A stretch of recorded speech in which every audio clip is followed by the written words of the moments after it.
अमोल कोल्हे यांनी नितेश राणेंवर निशाणा साधलाय। मस्ती उतरवल्याशिवाय महाराष्ट्र शांत बसणार नाही। शिवस्वराज्य यात्रेदरम्यान नितेश राणेंवर ही टीका करण्यात आली। आत्मविश्वास गमावलेले सरकार असं जयंत पाटील यांनी म्हटलं। जयंत पाटील यांनी महायुतीवर टीका केली। आजचं मरण उद्यावर ढकलण्यासाठी निवडणुका लांबणीवर टाकण्याचा प्रयत्न आहे असंही या दरम्यान सांगण्यात आलं। मला पूर्ण खात्री माझ्या पोलीस बांधवांनी चेहऱ्यावर कितीही हसू आणायचं नाही असं ठरवलं तरी तुमच्या मनामध्ये बरोबर लड्डू फुटतायत।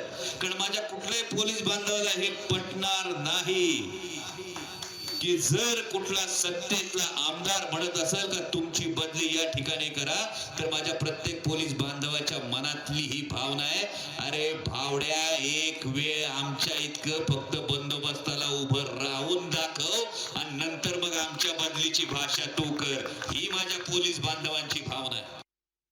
चेक घेऊन डायलॉग बोलणाऱ्या लोकांनी आमच्यावर बोलू नये।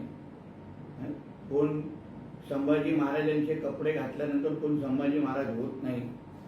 मी ज्या हिंदू समाजाबद्दल बोलतो, अगर तुम्हाला संभाजी महाराज ज्या दिवशी अमोल कोल्हेला कळतील त्या दिवशी त्याला नितेश राणेंची भूमिका पण पटेल।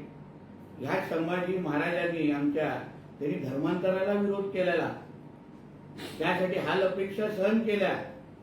मग तू अगर त्या रोल त्यांचा करत असेल तर तुला नितेश राणेची भूमिकाचे समर्थन तू सर्वात पहिलं केलं पाहिजे।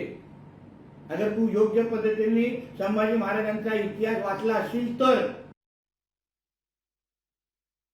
यावरती जयंत पाटील यांची नेमकी काय प्रतिक्रिया आलेली आहे ऐकूया।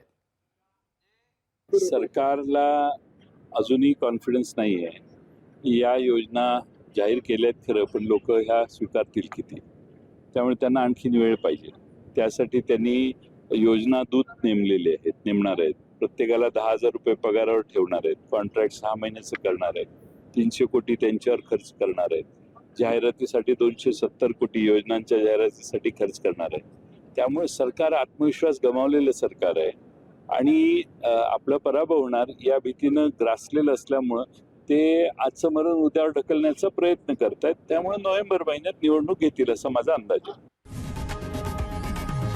लोकशाही मराठी ऐका, पहा, जागरूक रहा।